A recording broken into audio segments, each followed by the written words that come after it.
So, you know how there's this trend in TikTok or Instagram that people are like, if I win the lottery, I won't say anything, but there will be signs. And then they proceed to show the signs. I finally found the one for me.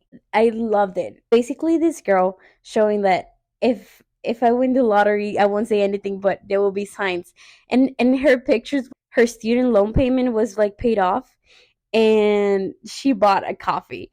So I thought it was the most hilarious thing because I was like, that would be so me. Like that would be something that I would do. Like if I were to win the lottery, I know what I'm doing with that money. I'm paying off my all my debts. I'm paying off my mortgage. I'm paying off my credit card debt, and I'm paying off my husband's debt. Like that's what I would do. That's what I would do with my money. And the rest, I would save it and invest it. That's so me. That's just so me. I finally found the one real TikTok of this trend that I can relate to.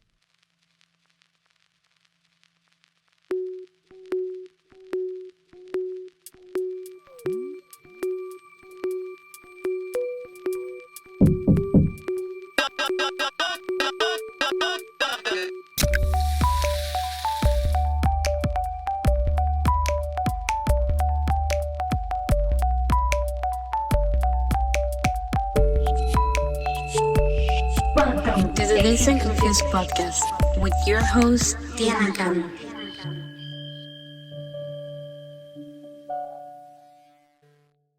Hello, hello. Welcome back to another episode of the Days and Confused with Diana Cano. It is I, your host, Diana. I am currently having the best time of my life. So I am in Vegas, in town for the Super Bowl this year in 2024. And this is not like me. I have refused for so many years to learn about American football because I had this bias that, it should not be called football. And I absolutely despise how real football, international football, it's called soccer. And it's often like just neglected. I don't feel like it has the same spotlight than American football.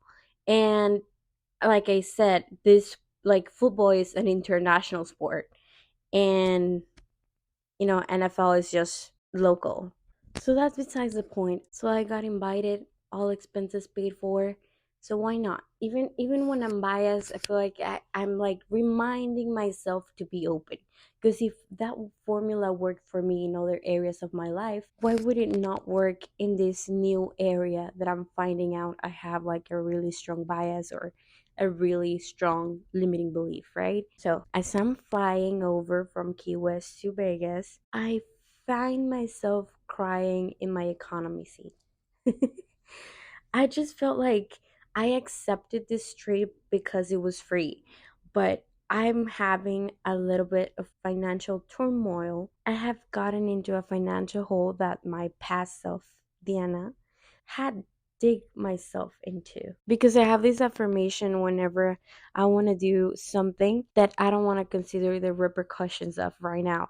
I always say that's a problem for Diana from the future, or that's a problem for future Diana. And then I would just proceed to take XYZ action. I'm not saying it's always like a bad choice, but sometimes it's not premeditated. Sometimes I just live in the moment, and that's a way for me to just like take action and not think about the like long-term effects of said action. And don't get me wrong, so many good things have come out of it, and at the same time I have this lesson financially. So that's how I ended up in this hole. And as I was journaling my limiting beliefs around money in this economy seat, I started crying. Like I just started crying and bawling my eyes out, and I was writing forgiveness letters to my past self. I don't feel like I was hating myself or that I had shame because I'm working a lot on that shame this year. But that's my way to process stuff. Like I first, start the letters. I think I have an episode on this, but it might be in Spanish. I think it's in Spanish. So if you speak English, I guess, and you don't understand Spanish, basically I explain my process of like forgiving a lot of things and like process a lot of things by using the Hawaiian method. Oponopono. Basically, that's what I do in my forgiveness letters. When I talk about forgiveness letters, is that whole process that I do. It's just like what I found that worked out for me, processing it that way. So I was doing that, and as I was doing that, I have to end up in a good note. So as I was crying, I realized, started to be present. So I turned a good look to my left and a good look to my right. And to my right, I had the window and I was able to look down from the plane. And I realized how like abundant that just felt in and out of itself, because to my left I had the entire road to myself, and then to the right I had, the window, and I was able to see the beautiful sky, and how sunny it was, and I was able to see, the ground, and how small the houses look, and how pretty everything looks from when you're airborne. So that helped me just gain perspective. Seeing things from that height makes you, I don't know what it is, but it makes you gain perspective in life.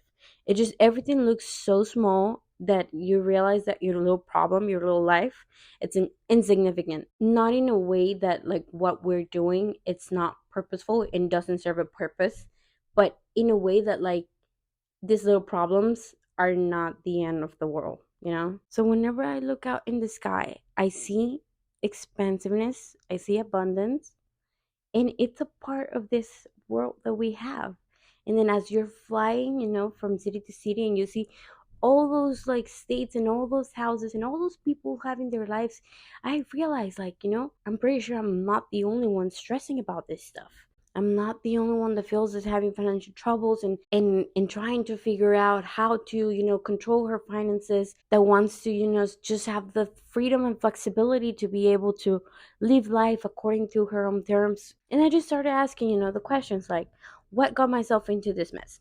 And me personally, I was taking the advice of a guru that said that you always have to pay yourself first, and that debt is okay. And that's true.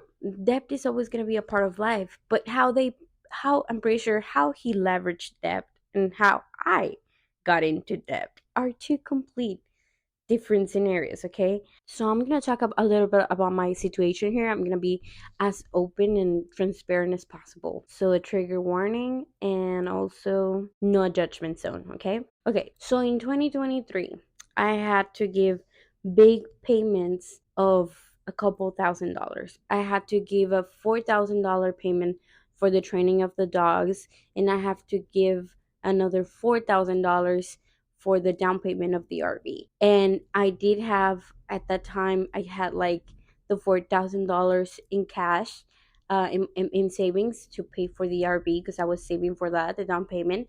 And I realized that I did not want to spend that money. So that was my way to like pay yourself first. I did not want it to like mess up with my cash flow and not having my cash there, because I'm like so paranoid, and I like having cash. And sometimes I feel like that's to a fault, right? I decided to like make those two big payments with my credit card. And then I didn't use my credit card that much, so I only had like $3,000 in debt, which I felt like it was okay because I was paying it down. But then I did that in the span of 1 month. Next thing you know, I'm like getting eaten up alive by the interest payment, and I feel like all my money from my W-2 employee, my work as an accountant, was going to pay in that credit card, all while I have my savings right in cash, and those savings have been growing as well. But I don't want to use that money to pay for the credit card and then have nothing to fall back on, right? So I have another payment of like $5,000 that I have to pay, and I already have the installment plan, so I'm gonna be paying for it. So I feel like there's a lot of payments coming at me from different ways. And I have already had trips planned for this year. So I have to come up with the money to pay those trips too. And I just feel like a little bit stressed. I'm feeling like, holy shit, is this truly the year that I should be taking all these risks? I'm pretty sure I'm not the first person that this has happened to, you right?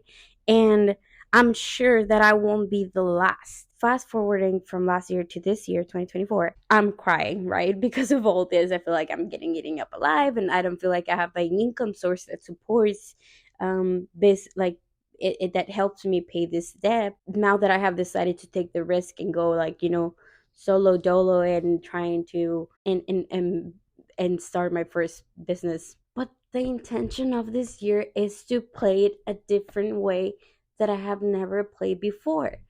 So I'm crying. I'm crying in my economy seat, and I have the freedom to cry because I'm in there alone. And I started to like, okay, this is the year that I'm committing to big stuff. So I have to think different stuff that I've never thought about before, right? So I'm like, I'm grateful. Basically, all the good stuff and all the bad stuff, you gotta be grateful to God, right? You gotta be grateful to the universe and everything that's happening. So all of this is part of life. A bunch of stuff like this are gonna keep being part of life. A way, in a sense, this is like a test for me to prove that I really want all of this. At some point, crying sad became crying happy. And it shifted the vibration of the stuff because I was like, okay, I'm crying because like what am I grateful for, right? Okay, I'm grateful that I'm able to have this window seat and I'm crying bougie in the sky. Like that's pretty expensive to me, right? Like I am able to, jump on a plane that's a blessing in and out of itself that not all people are able to do. And okay, it's economy, whatever. It's like I've never had aspirations to be in first class in the first place, but it's economy seat and it didn't cost me anything to be by the window, and to my left I have the entire seat to myself, so I'm able to cry and journal about this. So that's pretty cool, right? That seems pretty cool to me. Yeah, that's pretty cool. That has never happened to me before, right? Huh. Maybe I am blessed, right? So what's stressing me about this situation? It's a new situation. It's an uncomfortable situation. It feels like it's a bad situation, and probably yes, because what? Because this debt is more personal that like my business. It's not a debt that I can leverage. This is a debt that if I don't pay it and I don't pay my installment plans, like they could take that money that I've worked so hard to save up. But still, I was like, okay, so what can I be grateful for in this situation? I realized this and I feel like it shifted the whole perspective. Even though it's my first time, playing like this and handling the situation, I started seeing the beauty in the beauty of this moment, right? So to start off, I am blessed to even have a credit card. One, I'm really happy with my RV and my home. I call it home. It means a lot. I love it. I truly love, love, love, love it. So I'm like just grateful that even like it's a manifestation in and out of tone. It's like I have it now. So I'm grateful, to I'm blessed to even have that mortgage problem, even though it's debt. I'm grateful to even have that. I am grateful to even have a credit score because that wasn't like my reality back in 2020. I'm blessed to even have some cash in my bank account sitting there. I'm blessed to have my stocks and my bonds in there, like invested. I'm blessed because despite all of these things, I still have my retirement plan that I'm contributing to. On top of that, I haven't stopped contributing to my retirement plan. And I realized that yes, this is shit, right? That feeling stressed about money is shit. Okay, accept it. So I feel like the problem is not the problem in itself, but the problem that I'm making to myself, right? I'm not accepting. I was not accepting that it was part of life, and everyone deals with it, whether you're rich, poor, broke, or lo que sea. Lo que sea means or whatever. Sometimes my Spanish sneak up on me like without even notice it. So if you notice it, you can always Google it. So all of this were mere thoughts that I was working on back in 2019, back in 2020, and I didn't have. So just the fact that I'm out here in this reality, and yes, I'm having this problem. Yes, I have this big debt, but I also have all of this assets as well. I'm like, huh, okay. O sea, like I am blessed through this moment. So what do I have? What do I have that I can be grateful for? And I'm focusing on that. I'm focusing to choose like in this beautiful head of mine. It's like I am already being that Diana. Like that feels like such a big thought because I was not thinking like this in 2020. I felt like I was not able to crawl myself out of like mental holes. So it shows that every single thing that I've done with the intention to reprogram my mind, it's working. And also from 20 to 27, well, I'm not 27 yet, but but it doesn't matter.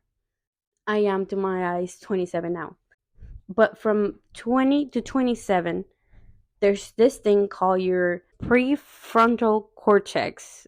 That gland Once it's fully developed, it helps you to perceive and process things differently. That's supposed to be like your brain coming into maturity. So there's a lot of like new actions that you're able to take because now it has finally developed. So even in this new level, what I call Bowser Castle mode hard, I have to remind myself. I have to remind myself, and with the humility that I have in fact made progress, and to block out whatever other opinions, other people's opinions of success looks like. Also, this is what it means to be alive, to be able to experience pain and joy simultaneously. The hard pill to swallow is that financial, relationship, and health problems are always going to be part of life. Always. So I have to, if I want to keep going to new levels, I have to get used to this. We have to talk about it more often. That's something that I realize. We share so much our successes, but we don't share these hard moments like this. It plays a huge role in our 20s, and as we're, learning about life and dazed and confused in this journey, it's important for us to talk about it, because the more that we talk about it, the more we normalize it. And the more that we normalize it, the more that we're able to teach the people, the youngsters, or everyone in these situations, that it's okay, and not to wrap it up in a bubble of shame. You should not be ashamed that you have debt. It's just a part of life. How can we play it smarter? That's just a question that we have to ask ourselves. This is my hard lesson, and it is a costly one, but it might be something that we all have in common. I know that maybe talking about it in our inner circle, it's not possible for some people, but I find myself like, if I have a problem, I just have to Google. It's one Google away of like finding somebody that's putting themselves out there in certain, like, in one way or another, a topic, a podcast, a video, and we're talking about this. So there's this safe space and a community somewhere in the internet, and that's a blessing. That's maybe a way for us to, learn from other people, and have that, you know be a proof to our brain that it's okay, and to not be ashamed. So me personally, what I'm getting from this situation is, let me focus on what I can control. What can I control? How can I be happy with this reality that I have right now? One, I'm gonna enjoy my trip to Vegas and just like vibe it. Like, it's all expenses paid for. It's like I'm already here. Instead of stressing about it, I'm just gonna enjoy my life. I'm gonna keep journaling as much as I can, to just accept the fact that this is always gonna be part of life, and that what I'm doing, all the things that I'm writing, all these ideas, like, of things that I'm gonna do, how I'm gonna get out of that debt, is already creating that, like, proof to my brain that it's possible. So the minute that you start taking action, you acknowledge it, I feel like it's no longer a problem, because you already came up with a solution. It's the type of delusional content that I have to put in my brain in order for me to see the light outside of the tunnel, or the light at the end of the tunnel. I think that's something like that. I am a true believer that money will not change you. It would only make you more of who you really are. So in this case, all I can do is walk this path with conviction, fully percent believe in myself, and keep being delusional about all of these dreams, and grounding with tiny actions. The rest is up to the universe, whatever you believe on, and keep showing up. Keep showing up. That's all I have to do. Keep showing up. So I invite you today to create something beautiful today.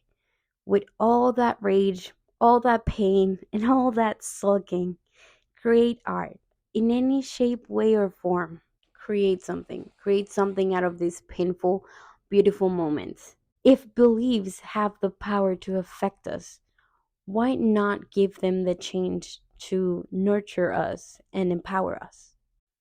And with that, all I have to say is that I have to honor myself in moments like this, and remind myself of my own journey, Forget what everyone else is thinking. Me, how far I have come. This is success already. This is success. I got out of one pothole into another one, but I am progressive. It's not the same pothole or hole that I was in back then. This is progressing. I have progressed. To progress is to live. So keep living, keep progressing, and focus on the beautiful things out of every situation. Thank you so much for joining me this week. If you enjoyed this episode, give us a like, a share, or a review on Spotify or any platform you're listening to us from. Make sure to subscribe so that you never miss an episode. And if you simply would like to tell a friend about the show, tag me. I would love to see your reposts and thoughts. Have a wonderful week. Sending you energetic strength your way, no matter what you're going through. I believe in you. So fight back.